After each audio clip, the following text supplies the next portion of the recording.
ನಮಸ್ಕಾರ ವೀಕ್ಷಕರೇ ನಮ್ಮ ಪಕ್ಕದ ಮನೆ ಅಂದರೆ ನಮ್ಮ ನೆರೆಹೊರೆಯ ರಾಷ್ಟ್ರ ಬಾಂಗ್ಲಾದೇಶ ಮತ್ತೆ ಹೊತ್ತಿ ಉರಿತಾಗಿದೆ.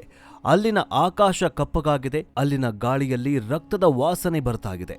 ಅಲ್ಲಿ ದಿನೇ ದಿನೇ ಭಾರತ ವಿರೋಧಿ ಘೋಷಣೆಗಳು ಮುಗಿಲು ಮುಟ್ಟುತ್ತಿವೆ. ಅದರ ಜೊತೆಗೆ ಅಲ್ಲಿನ ಅಲ್ಪಸಂಖ್ಯಾತ ಹಿಂದೂಗಳ ಮೇಲೆ ನಡೀತಾ ಇರುವ ಕೃತ್ಯಗಳು ಎಂತಹ ಕಲ್ಲೆದೆಯ ಮನುಷ್ಯನಿಗೂ ಕಣ್ಣೀರು ತರಿಸುವಂತಿದೆ. ಆದರೆ ವೀಕ್ಷಕರೇ, ಬಾಂಗ್ಲಾದೇಶದಲ್ಲಿ ಬೆಂಕಿ ಬಿದ್ದಿರೋದು ಕೇವಲ ಅಲ್ಲಿನ ಆತಂಕಕಾರಿ ವಿಚಾರ ಅಲ್ಲ.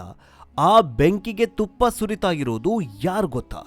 ಜಗತ್ತಿನ ದೊಡ್ಡಣ್ಣ ಅಂತ ಕರೆಸ್ಕೊಳ್ಳೋ ಅಮೆರಿಕ.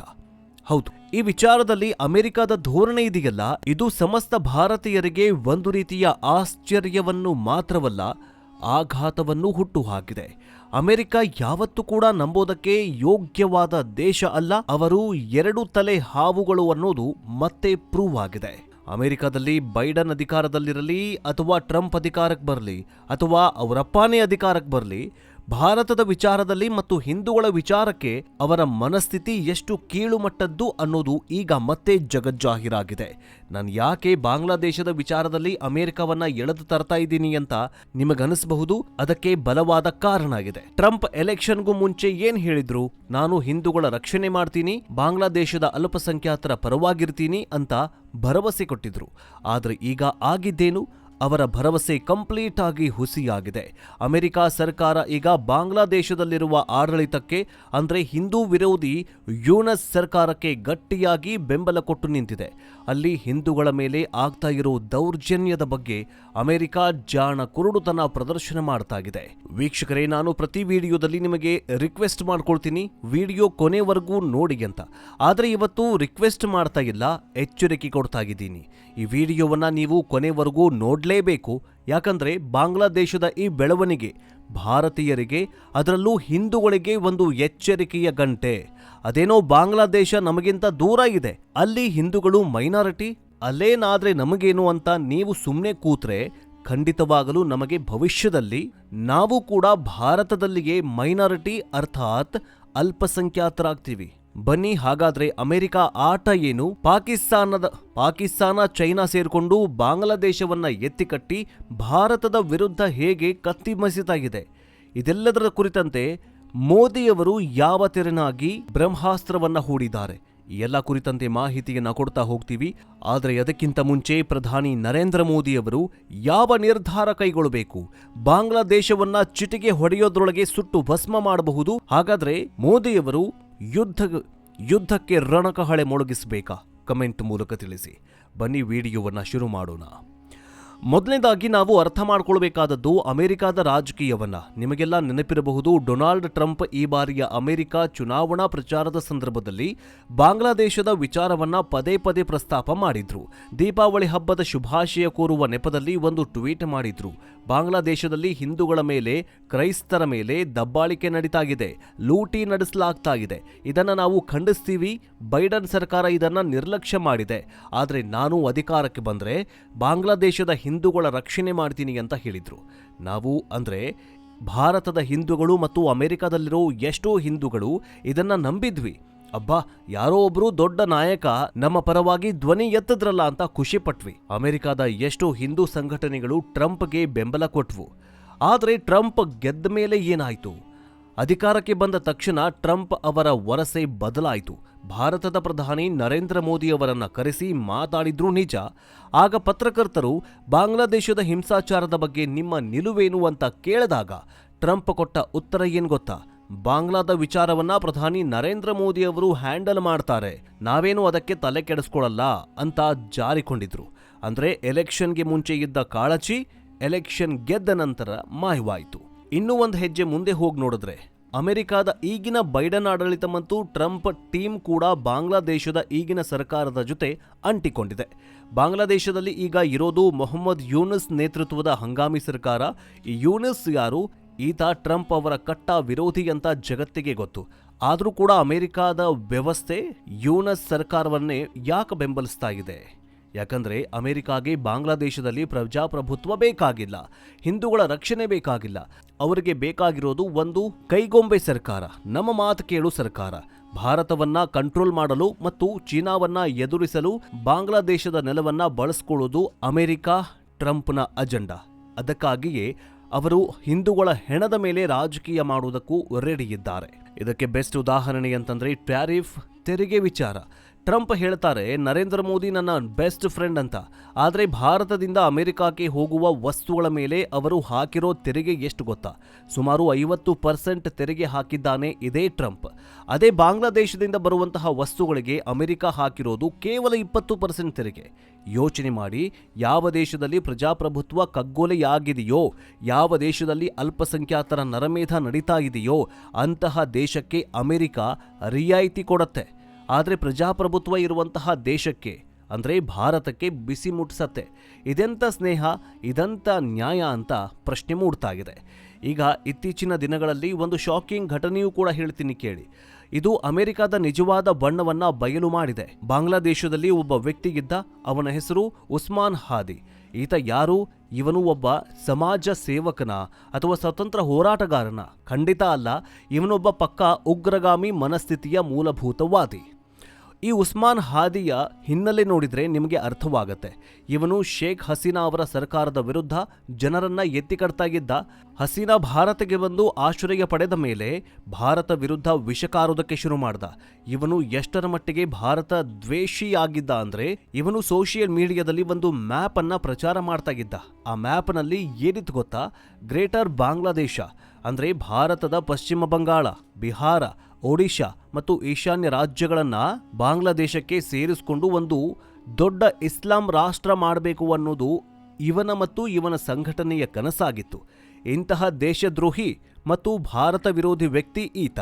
ಅದೃಷ್ಟವಶಾತ್ ಅಥವಾ ಕರ್ಮವಶಾತ್ ಈ ಉಸ್ಮಾನ್ ಹಾದಿ ಅನ್ನುವಂತಹ ಕ್ರಿಮಿ ಇತ್ತೀಚೆಗೆ ಬಾಂಗ್ಲಾದೇಶದಲ್ಲಿ ನಡೆದ ಗಲಭೆಯೊಂದರಲ್ಲಿ ಹತ್ಯೆಯಾಗಿ ಹೋದ. ಒಬ್ಬ ಉಗ್ರಗಾಮಿ ಮನಸ್ಥಿತಿಯ ವ್ಯಕ್ತಿ ಸತ್ತಾಗ ಶಾಂತಿಪ್ರಿಯರು ನೆಮ್ಮದಿಯ ನಿಟ್ಟುಸಿರು ಬಿಡ್ತಾರೆ. ಆದರೆ ಅಮೆರಿಕ ಏನು ಮಾಡ್ತಾ ಇದೆ ಗೊತ್ತಾ? ಬಾಂಗ್ಲಾದೇಶದಲ್ಲಿರುವ ಅಮೆರಿಕ ರಾಯಭಾರಿ ಕಚೇರಿ ತನ್ನ ಅಧಿಕೃತ ಟ್ವಿಟರ್ ಖಾತೆಯಲ್ಲಿ ಒಂದು ಟ್ವೀಟ್ ಮಾಡತ್ತೆ. ಅದರಲ್ಲಿ ಏನು ಬರೆದಿದ್ರು ಅಂದರೆ, ಬಾಂಗ್ಲಾದೇಶದ ಒಬ್ಬ ಯುವ ನಾಯಕನನ್ನ ಕಳೆದುಕೊಂಡಿದೆ. ಉಸ್ಮಾನ್ ಹಾದಿ ಸಾವಿಗೆ ನಮ್ಮ ತೀವ್ರ ಸಂತಾಪಗಳು. ಈ ಕಷ್ಟದ ಸಮಯದಲ್ಲಿ ನಾವು ಅವರ ಕುಟುಂಬದ ಜೊತೆ ಮತ್ತು ಬಾಂಗ್ಲಾದೇಶದ ಜನರ ಜೊತೆ ನಿಲ್ತೇವೆ ಅಂತ ಇದೇ ಅಮೆರಿಕ ಹೇಳುತ್ತೆ. ಭಾರತದ ಭಾಗಗಳನ್ನು ಕಬಳಿಸಬೇಕು ಅಂತ ಕನಸು ಕಾಣ್ತಾ ಇದ್ದ, ಹಿಂದೂಗಳ ವಿರುದ್ಧ ದ್ವೇಷ ಕಾರ್ತಾಗಿದ್ದ ಒಬ್ಬ ವ್ಯಕ್ತಿಯನ್ನ ಅಮೆರಿಕ ಯುವ ನಾಯಕ ಅಂತ ಕರೆಯುತ್ತೆ. ಅವನ ಸಾವಿಗೆ ಕಣ್ಣೀರು ಹಾಕತ್ತೆ. ವಿಶ್ವದ ಯಾವುದೇ ಮೂಲೆಯಲ್ಲಿ ಯಾರೇ ದೊಡ್ಡ ವ್ಯಕ್ತಿ ಸತ್ರೂ ರಿಯಾಕ್ಷನ್ ಮಾಡದ ಅಮೆರಿಕ ಬಾಂಗ್ಲಾದ ಗಲ್ಲಿಯಲ್ಲಿದ್ದ ಒಬ್ಬ ಉಗ್ರನ ಸಾವಿಗೆ ಯಾಕಿಷ್ಟೊಂದು ಮರಗುತ್ತಾ ಇದೆ? ಇದರರ್ಥ ಸ್ಪಷ್ಟ. ಅಮೆರಿಕಾಗೆ ಬೇಕಿರೋದು ಇಂತಹ ಅರಾಜಕತೆ ಸೃಷ್ಟಿಸುವ ನಾಯಕರು. ಇಂಥವರನ್ನ ಬಳಸ್ಕೊಂಡೇ ಅವರು ಬಾಂಗ್ಲಾದೇಶದಲ್ಲಿ ತಮ್ಮ ಹಿಡಿತವನ್ನ ಸಾಧಿಸೋದಕ್ಕೆ ನೋಡ್ತಾ ಇದ್ದಾರೆ. ಈ ಟ್ವೀಟ್ ನೋಡಿದ ತಕ್ಷಣ ಪ್ರತಿಯೊಬ್ಬ ಭಾರತೀಯನಿಗೂ ರಕ್ತ ಕುದಿಯೋದಕ್ಕೆ ಶುರುವಾಗತ್ತೆ. ಸೋಷಿಯಲ್ ಮೀಡಿಯಾದಲ್ಲಿ ಭಾರತೀಯರು ಅಮೆರಿಕದ ಎಂಬಸ್ಸಿಗೆ ಛೀಮಾರಿ ಹಾಕಿದ್ರು. ನಾಚಿಕೆಯಾಗಲ್ವ ನಿಮಗೆ? ಅಲ್ಲಿ ಹಿಂದೂಗಳು ಸಾಯ್ತಾ ಇದ್ದಾರೆ, ಹೆಣ್ಣು ಮಕ್ಕಳ ಮೇಲೆ ಅತ್ಯಾಚಾರ ನಡೀತಾ ಇದೆ, ದೇವಸ್ಥಾನಗಳನ್ನ ಉರುಳಿಸ್ತಾ ಇದ್ದಾರೆ, ಯುವಕರನ್ನ ಮರಗಳಿಗೆ ಕಟ್ಟಿ ಸುಟ್ಟಾಕ್ತಾ ಇದ್ದಾರೆ. ನಿಮ್ಮ ಬಾಯಿ ಹೊಲಿದು ಹೋಗಿತ್ತಾ? ಈಗ ಒಬ್ಬ ಭಾರತ ವಿರೋಧಿ ಸತ್ರೆ ನಿಮಗೆ ನೋವಾಗ್ತಾ ಇದೆಯಾ ಅಂತ ಜನ ಪ್ರಶ್ನೆ ಮಾಡ್ತಾ ಇದ್ದಾರೆ. ಆದರೆ ಅಮೆರಿಕಾಗೆ ಚರ್ಮ ದಪ್ಪ. ಅವರಿಗೆ ಲಾಭ ಎಲ್ಲಿ ಸಿಗತ್ತೋ, ಎಲ್ಲಿ ಬೆಲ್ಲ ಸಿಹಿ ಇದೆಯೋ ಅಲ್ಲಿ ಆಕ್ರಮಣ ಮಾಡಿಕೊಳ್ಳೋದು ಇದೇ ಅಮೆರಿಕಾದ ದುರುಪತಿ. ಈಗ ಬರೋಣ ವಿಡಿಯೋದ ಅತ್ಯಂತ ನೋವಿನ ಸಂಗತಿಗೆ. ಅಮೆರಿಕ ಒಬ್ಬ ಉಗ್ರಗಾಮಿಗಾಗಿ ಕಣ್ಣೀರು ಹಾಕ್ತು. ಆದರೆ ಅದೇ ಬಾಂಗ್ಲಾದೇಶದಲ್ಲಿ ಒಬ್ಬ ಅಮಾಯಕನ ಹತ್ಯೆಯಾಯಿತು. ಆ ಹತ್ಯೆ ಎಷ್ಟು ಬರ್ಬರವಾಗಿತ್ತು ಅಂದ್ರೆ ಕೇಳಿದ್ರೆ ಎದೆ ನಡಗತ್ತೆ. ಆತನ ಹೆಸರು ದೀಪು ಚಂದ್ರದಾಸ್. ಈತ ಯುವ ರಾಜಕಾರಣಿಯೂ ಅಲ್ಲ, ಯಾವ ಸಂಘಟನೆಯ ಲೀಡರ್ ಕೂಡ ಅಲ್ಲ. ಇವನೊಬ್ಬ ಬಡ ಕಾರ್ಮಿಕ. ಒಂದು ಗಾರ್ಮೆಂಟ್ಸ್ನಲ್ಲಿ ಕೆಲಸ ಮಾಡಿಕೊಂಡು ತನ್ನ ಪಾಡಿಗೆ ತಾನು 3 ಹೊತ್ತು ಊಟ ಮಾಡಿಕೊಂಡು ಬೆವರು ಸುರಿಸ್ತಾ ಒಬ್ಬ ಆರಾಮಾಗಿ ಬಡ ಯುವಕ ತನ್ನ ಪಾಡಿಗೆ ತಾನು ಕೆಲಸ ಮಾಡಿಕೊಂಡು ಜೀವನ ನಡೆಸ್ತಾ ಇದ್ದ ಸಾಮಾನ್ಯ ಮನುಷ್ಯ. ಇವನು ಮಾಡಿದ ಒಂದೇ ಒಂದು ತಪ್ಪು ಅಂದ್ರೆ ಅವನು ಹುಟ್ಟಿದ್ದು ಹಿಂದೂ ಧರ್ಮದಲ್ಲಿ. ಉಸ್ಮಾನ್ ಹಾದಿಯ ಸಾವಿನ ಸುದ್ದಿ ಹೊರಬರ್ತಾ ಇದ್ದಂತೆ ಬಾಂಗ್ಲಾದೇಶದ ರಸ್ತೆಗಳಲ್ಲಿ ಮೂಲಭೂತವಾದಿಗಳ ಗುಂಪು ಇಳಿಯತ್ತೆ. ಕೈಯಲ್ಲಿ ಕತ್ತಿ, ದೊಣ್ಣೆ, ಪೆಟ್ರೋಲ್ ಬಾಂಬ್ ಹಿಡಿದು ಅವರು ಊರಿಗೆ ಬೆಂಕಿ ಇಡೋದಕ್ಕೆ ಶುರು ಮಾಡಿದ್ರು. ಅವರು ಕಂಡ ಕಡೆ ದಾಂಧಲೆ ಮಾಡ್ತಾ ಇದ್ರು. ಬಾಂಗ್ಲಾದೇಶದ ಅತಿದೊಡ್ಡ ಪತ್ರಿಕೆ ಪ್ರಥಮ್ ಅಲೋ ಕಚೇರಿಗೆ ಬೆಂಕಿ ಹಚ್ಚಿದ್ರು. ಡೈಲಿ ಸ್ಟಾರ್ ಆಫೀಸ್ ಧ್ವಂಸ ಮಾಡಿದ್ರು. ಆದರೆ ಅವರ ರಕ್ತದ ದಾಹ ಅಲ್ಲಿಗೆ ತೀರಿರಲಿಲ್ಲ. ಅವರಿಗೆ ಯಾರಾದರೂ ಒಬ್ಬ ಹಿಂದೂ ಸಿಗಬೇಕಾಗಿತ್ತು. ಆಗ ಅವರ ಕಣ್ಣಿಗೆ ಬಿದ್ದವನೇ ಈ ದೀಪು ಚಂದ್ರದಾಸ್. ಆ ಗಾರ್ಮೆಂಟ್ಸ್ಗೆ ನುಗ್ಗಿದ ದುರುಳರ ಗುಂಪು ದೀಪು ಚಂದ್ರದಾಸ್ನನ್ನ ಎಳೆದುಕೊಂಡು ಹೊರಗಡೆ ತಂದ್ರು. ನೂರಾರು ಜನರಿದ್ದ ಆ ಗುಂಪು ಒಬ್ಬಂಟಿಯಾಗಿದ್ದ ದೀಪುವಿನ ಮೇಲೆ ಮುಗಿಬಿತ್ತು. ಆತನನ್ನ ಮನಬಂದಂತೆ ತಿಳಿಸಿದ್ರು. ಆತ ನನ್ನನ್ನ ಬಿಟ್ಟುಬಿಡಿ, ನಾನೇನ್ ತಪ್ಪು ಮಾಡಿದ್ದೀನಿ ಅಂತ ಗೋಗರೆದ್ರೂ ಕೂಡ ಅವರ ಕಲ್ಲು ಹೃದಯ ಕರಗಲಿಲ್ಲ. ಅಷ್ಟಕ್ಕೆ ಅವರ ಕ್ರೌರ್ಯ ನಿಲ್ಲಿಲ್ಲ. ಸತ್ತೋಗಿದ್ದ ಅಥವಾ ಪ್ರಜ್ಞೆ ತಪ್ಪಿದ್ದ ದೀಪು ಚಂದ್ರದಾಸ್ನ ದೇಹವನ್ನ ರಸ್ತೆಯಲ್ಲಿ ಎಳೆದು ತಂದು ರಸ್ತೆಯ ಪಕ್ಕದಲ್ಲಿದ್ದ ಒಂದು ಮರಕ್ಕೆ ಕಟ್ಟಿ ಹಾಕಿ ನೇತು ಹಾಕ್ತಾರೆ. ಊಹಿಸಿಕೊಳ್ಳಿ ವೀಕ್ಷಕರೇ, ಮರಕ್ಕೆ ನೇತಾಡಿದ ದೇಹಕ್ಕೆ ಪೆಟ್ರೋಲ್ ಸುರಿದು ಅಲ್ಲಾಹು ಅಕ್ಬರ್ ಅಂತ ಕೂಗಿ ಬೆಂಕಿ ಹಚ್ಚಿದ್ರು. ಒಬ್ಬ ಮನುಷ್ಯನನ್ನ, ಒಬ್ಬ ಬಡವನನ್ನ ಕೇವಲ ಆತ ಹಿಂದೂ ಎಂಬ ಕಾರಣಕ್ಕೆ ನಡು ರಸ್ತೆಯಲ್ಲಿ ಸುಟ್ಟು ಹಾಕಿದ್ರು. ಇದು ಮಧ್ಯಯುಗದಲ್ಲಿ ನಡೀತಾ ಇದ್ದ ಶಿಕ್ಷೆಯಲ್ಲ, ಇದು 2025ರಲ್ಲಿ ನಡೀತಾ ಇರೋ ಘನಘೋರ ಘಟನೆ. ಈ ಘಟನೆ ಆದ್ಮೇಲೆ ಅಲ್ಲಿನ ಪೊಲೀಸ್ ವ್ಯವಸ್ಥೆ ನಡೆದುಕೊಂಡಂತಹ ರೀತಿ ಇದೆಯಲ್ಲ, ಇದು ಇನ್ನೂ ಕೂಡ ಅಸಹ್ಯಕರವಾಗಿದೆ. BBC ಪತ್ರಕರ್ತರು ಅಲ್ಲಿನ ಲೋಕಲ್ ಪೊಲೀಸ್ ಸ್ಟೇಷನ್ಗೆ ಹೋಗಿ ಈ ಬಗ್ಗೆ ಕೇಳ್ತಾರೆ. ಸರ್, ಒಬ್ಬ ವ್ಯಕ್ತಿಯನ್ನ ಮರಕ್ಕೆ ನೇತು ಹಾಕಿ ಸುಟ್ಟಾಕಿದ್ರಲ್ಲ, ಅದ್ರ ಬಗ್ಗೆ ಏನು ಕ್ರಮ ಕೈಗೊಂಡಿದ್ದೀರಾ? ಯಾರನ್ನಾದ್ರೂ ಅರೆಸ್ಟ್ ಮಾಡಿದ್ದೀರಾ ಅಂತ ಕೇಳ್ತಾರೆ. ಆಗ ಆ ಪೊಲೀಸ್ ಅಧಿಕಾರಿ ಕೊಟ್ಟ ಉತ್ತರ ಏನು ಗೊತ್ತಾ? ಹೌದು, ದೀಪು ಚಂದ್ರದಾಸ್ ಎಂಬುವನ್ನ ಕೊಲೆಯಾಗಿದೆ. ಆತನ ಬಾಡಿಯನ್ನು ನಾವು ವಶಕ್ಕೆ ಪಡೆದುಕೊಂಡಿದ್ದೇವೆ. ಆದರೆ ಇಲ್ಲಿವರೆಗೂ ನಾವು ಯಾವುದೇ FIR ದಾಖಲು ಮಾಡಿಕೊಂಡಿಲ್ಲ. ಯಾಕಂದರೆ ಆತನ ಕಡೆಯವರು ಅಥವಾ ಸಂಬಂಧಿಕರು ಯಾರೂ ಕೂಡ ಬಂದು ದೂರು ಕೊಟ್ಟಿಲ್ಲ. ಅವರು ಬಂದು ಕಂಪ್ಲೇಂಟ್ ಕೊಟ್ಟರೆ ಮಾತ್ರ ನಾವು ಕೇಸನ್ನು ರಿಜಿಸ್ಟರ್ ಮಾಡ್ತೀವಿ ಅಂತ ಬಾಂಗ್ಲಾ ಪೊಲೀಸರು ಹೇಳ್ತಿದ್ದಾರೆ. ಎಂಥ ವಿಪರ್ಯಾಸ ನೋಡಿ ವೀಕ್ಷಕರೇ. ಒಂದು ಕಡೆ ಇಡೀ ಊರೇ ಹೊತ್ತಿ ಉರಿತಾ ಇದೆ. ಹಿಂದೂಗಳ ಮನೆಗಳ ಮೇಲೆ ದಾಳಿಯಾಗ್ತಾ ಇದ್ದಾವೆ. ದೀಪು ಚಂದ್ರದಾಸ್ನ ಕುಟುಂಬದವರು ಪ್ರಾಣ ಉಳಿಸ್ಕೊಳ್ಳೋದಕ್ಕೆ ಎಲ್ಲೋ ಅವಿತುಕೊಳ್ತಿದ್ದಾರೆ. ಅವರು ಪೊಲೀಸ್ ಸ್ಟೇಷನ್ಗೆ ಬರೋ ಧೈರ್ಯ ಆದರೂ ಮಾಡ್ತಾರ? ಒಂದು ವೇಳೆ ಅವರು ಬಂದರೆ ಆ ರೌಡಿಗಳ ಗುಂಪು ಅವರನ್ನ ಪೊಲೀಸ್ ಸ್ಟೇಷನ್ಗೆ ಬರೋವರೆಗೂ ಸುಮ್ಮನೆ ಬಿಡ್ತಾರಾ? ಅವರನ್ನು ಕೂಡ ಸುಟ್ಟು ಹಾಕೋದು ಗ್ಯಾರಂಟಿ ತಾನೆ. ಇದು ಪೊಲೀಸರಿಗೂ ಗೊತ್ತು. ದೂರು ಕೊಟ್ಟಿಲ್ಲ ಅನ್ನೋ ನೆಪ ಒಡ್ಡಿ ಕೇಸ್ ಮುಚ್ಚಿ ಹಾಕೋದಕ್ಕೆ ಅವರ ಉದ್ದೇಶವಾಗಿದೆ. ಅಮೆರಿಕ ಎಂಬಸಿ ಉಸ್ಮಾನ್ ಹಾದಿ ಸಾವಿಗೆ ಟ್ವೀಟ್ ಮಾಡ್ತಲ್ಲ, ಈ ದೀಪು ಚಂದ್ರದಾಸ್ನ ಭೀಕರ ಹತ್ಯೆಯ ಬಗ್ಗೆ ಒಂದೇ ಒಂದು ಸಾಲು ಬರೀಲಿಲ್ವಾ? ಈ ಅಮೆರಿಕಾದ ಕಣ್ಣಿಗೆ ಹಿಂದೂಗಳ ಪ್ರಾಣಕ್ಕೆ ಬೆಲೆನೆಗಿಲ್ವಾ? ಹಿಂದೂ ದಲಿತನ ಪ್ರಾಣಕ್ಕೆ ಬೆಲೆನೆಗಿಲ್ವಾ? ಈಗ ನಮ್ಮ ಕಡೆ ಬರೋಣ. ನನಗೆ ಅಮೆರಿಕ ಬಗ್ಗೆ ಎಷ್ಟು ಸಿಟ್ಟಿದೆಯೋ ಅದಕ್ಕಿಂತ ಜಾಸ್ತಿ ಬೇಸರ ನಮ್ಮ ಭಾರತೀಯರ ಮೇಲೆ ಇದೆ. ನಮ್ಮ ನಾಯಕರ ಬಗ್ಗೆ ಇದೆ. ನಮ್ಮ ದೇಶದಲ್ಲಿ ಪ್ಯಾಲೆಸ್ತೇನ್ನಲ್ಲಿ ಏನೋ ಆಯಿತು, ಗಾಜಾದಲ್ಲಿ ಬಾಂಬ್ ಬಿತ್ತು ಅಂದ್ರೆ ಸಾಕು, ಲಕ್ಷಾಂತರ ಜನ ರಸ್ತೆಗಿಳಿತಾರೆ, ಪ್ಯಾಲೆಸ್ತೇನ್ ಬಾವುಟ ಹಿಡ್ಕೊಂಡು ರ್ಯಾಲಿ ಮಾಡ್ತಾರೆ. ಇಸ್ರೇಲ್ ಪ್ರಧಾನಿ ನೇತನ್ಯಾಹು ಅವರ ಪ್ರತಿಕೃತಿ ದಹಿಸ್ತಾರೆ. ನಮ್ಮ ದೇಶದ ದೊಡ್ಡ ದೊಡ್ಡ ನಾಯಕಿಯರು, ಉದಾಹರಣೆಗೆ ಪ್ರಿಯಾಂಕಾ ವಾದ್ರಾ, ಪ್ಯಾಲೆಸ್ತೇನ್ ಪರವಾಗಿ ಆರ್ಟಿಕಲ್ ಬರೀತಾರೆ. ಅಯ್ಯೋ, ಅಲ್ಲಿ ಮಾನವ ಹಕ್ಕುಗಳ ಉಲ್ಲಂಘನೆ ಆಗ್ತಾ ಇದೆ ಅಂತ ಕಣ್ಣೀರು ಹಾಕ್ತಾರೆ. ಅಷ್ಟೇ ಯಾಕೆ, ಈ ಮಾಧ್ಯಮದವರು ಅಷ್ಟೇ. ದೂರದ ರಷ್ಯಾನೋ ಅಥವಾ ಈ ಇಸ್ರೇಲೋ ಅಲ್ಲಿ ಹೋಗಿ ಗ್ರೌಂಡ್ ರಿಪೋರ್ಟ್ ಮಾಡ್ತಾರೆ. ಇದೇ ನಮ್ಮ ಕನ್ನಡದ ಮಾಧ್ಯಮದವರು. ಅವರು ಚಿಕ್ಕ ರಿಪೋರ್ಟರ್ಗಳಲ್ಲ, ದೊಡ್ಡ ದೊಡ್ಡ ಎಡಿಟರ್ಗಳೇ ಹೋಗಿ ಉಕ್ರೇನ್ನಲ್ಲೋ ಅಥವಾ ಇಸ್ರೇಲಲ್ಲೋ ಅಥವಾ ರಷ್ಯಾಗೆ ಹೋಗಿ ಗ್ರೌಂಡ್ ರಿಪೋರ್ಟ್ ಮಾಡ್ತಾರೆ. ಆದ್ರೆ ನಮ್ಮದೇ ಗಡಿಯ ಪಕ್ಕದಲ್ಲಿ ನಮ್ಮದೇ ಧರ್ಮದ ಒಬ್ಬ ವ್ಯಕ್ತಿಯನ್ನ, ಒಬ್ಬ ದಲಿತನನ್ನ ಹೀಗೆ ಬರ್ಬರವಾಗಿ ಕೊಲೆ ಮಾಡಿದ್ರಲ್ಲ, ಯಾಕೆ ಯಾರ ಬಾಯಿಂದಲೂ ಚಕಾರ ಬರ್ತಿಲ್ಲ? ದಲಿತ ಸಂಘಟನೆಗಳು ಎಲ್ಲಿ ಹೋದ್ವು? ಜಾತ್ಯತೀತ ಬಗ್ಗೆ ಪಾಠ ಮಾಡುವ ಬುದ್ಧಿಜೀವಿಗಳು ಎಲ್ಲಿ ಹೋದ್ರು? ಹಿಂದೂ ಮುಸ್ಲಿಂ ಭಾಯಿ ಅಂತ ಹೇಳೋರು ಈಗ ಯಾಕೆ ಮೌನವಾಗಿದ್ದಾರೆ? ಯಾಕಂದ್ರೆ ದೀಪು ಚಂದ್ರದಾಸನ ಸಾವು ಇವರಿಗೆ ವೋಟ್ ತಂದು ಕೊಡಲ್ಲ. ಅವನ ಸಾವಿನ ಬಗ್ಗೆ ಮಾತಾಡಿದ್ರೆ ಇವರ ಸೆಕ್ಯುಲರ್ ಇಮೇಜ್ಗೆ ಡ್ಯಾಮೇಜ್ ಆಗತ್ತೆ.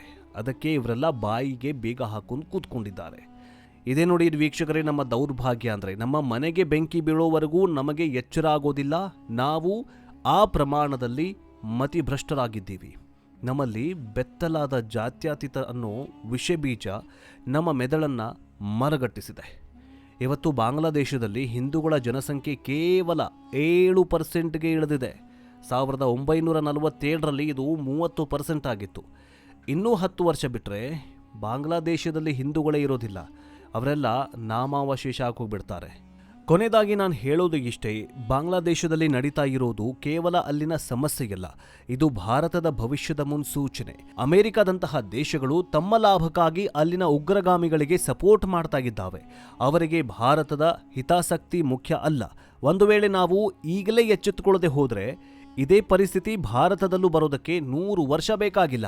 ಈಗಾಗಲೇ ಪಶ್ಚಿಮ ಬಂಗಾಳದಲ್ಲಿ, ಕೇರಳದಲ್ಲಿ ಇದರ ಲಕ್ಷಣಗಳು ಕಾಣಿಸ್ತಾ ಇದ್ದಾವೆ. ನಾವು ಏನು ಮಾಡಬೇಕು? ಮೊದಲನೇದಾಗಿ ನಾವು ಒಗ್ಗಟ್ಟಾಗಿರಬೇಕು. ನಮ್ಮ ಧರ್ಮದವರ ಮೇಲೆ, ನಮ್ಮ ನೆರೆಹೊರೆಯವರ ಮೇಲೆ ದೌರ್ಜನ್ಯ ಆದಾಗ ನಾವು ಧ್ವನಿ ಎತ್ತಬೇಕು. ಸೋಷಿಯಲ್ ಮೀಡಿಯಾಗಳಲ್ಲಿ ಪ್ರಶ್ನೆ ಮಾಡಬೇಕು. ಅಮೆರಿಕ ಎಂಬಸ್ಸಿಗೆ ಟ್ಯಾಗ್ ಮಾಡಿ ದೀಪು ಚಂದ್ರ ದಾಸ್ ಬಗ್ಗೆ ಮಾತನಾಡ್ತಿಲ್ಲ ಯಾಕೆ ಅಂತ ಕೇಳಬೇಕು. ನಮ್ಮ ರಾಜಕಾರಣಿಗಳಿಗೆ ಬಿಸಿ ಮುಟ್ಟಿಸ್ಬೇಕು. ಸುಮ್ಮನೆ ಕೂತ್ರೆ ನಾಳೆ ನಮ್ಮ ಸರದಿ ಬಂದಾಗ ನಮಗಾಗಿ ಮಾತನಾಡೋಕೆ ಯಾರೂ ಕೂಡ ಉಳಿಯೋದಿಲ್ಲ. ಈ ವಿಡಿಯೋ ಕೇವಲ ನೋಡಿ ಬಿಡಬೇಡಿ ಅಷ್ಟೇ. ಇದರಲ್ಲಿರೋ ಮಾಹಿತಿಯನ್ನು ಪ್ರತಿಯೊಬ್ಬರಿಗೂ ತಲುಪಿಸಿ. ಬಾಂಗ್ಲಾದೇಶದ ಹಿಂದೂಗಳ ನೋವು ಜಗತ್ತಿಗೂ ಕೂಡ ತಿಳಿಲಿ. ಅಮೆರಿಕದ ಅಸಲಿ ಮುಖ ಎಲ್ರಿಗೂ ಗೊತ್ತಾಗಲಿ. ನಿಮಗೆ ಈ ವಿಷಯದ ಬಗ್ಗೆ ಏನನ್ನಿಸ್ತು? ಭಾರತ ಸರ್ಕಾರ ಇನ್ನೂ ಕಠಿಣ ಕ್ರಮ ತೆಗೆದುಕೊಳ್ಳಬೇಕಾ? ನಮ್ಮ ದೇಶದ ಸೆಕ್ಯುಲರ್ ನಾಯಕರ ಮೌನದ ಬಗ್ಗೆ ನಿಮ್ಮ ಅಭಿಪ್ರಾಯ ಏನು ಅಂತ ದಯವಿಟ್ಟು ಕಮೆಂಟ್ ಮಾಡಿ ತಿಳಿಸಿ. ವಿಡಿಯೋ ಇಷ್ಟವಾದಲ್ಲಿ ಲೈಕ್ ಮಾಡಿ, ಜೊತೆಗೆ ಶೇರ್ ಮಾಡಿ. ನಮ್ಮ ಸಂಸ್ಕೃತಿ, ನಮ್ಮ ಧರ್ಮ ಮತ್ತು ನಮ್ಮ ದೇಶದ ರಕ್ಷಣೆಗಾಗಿ ಸದಾ ಜಾಗೃತರಾಗಿರೋಣ. ಮುಂದಿನ ವಿಡಿಯೋದೊಂದಿಗೆ ಮತ್ತೆ ಸಿಗೋಣ. ಜೈ ಹಿಂದ್, ಜೈ ಕರ್ನಾಟಕ.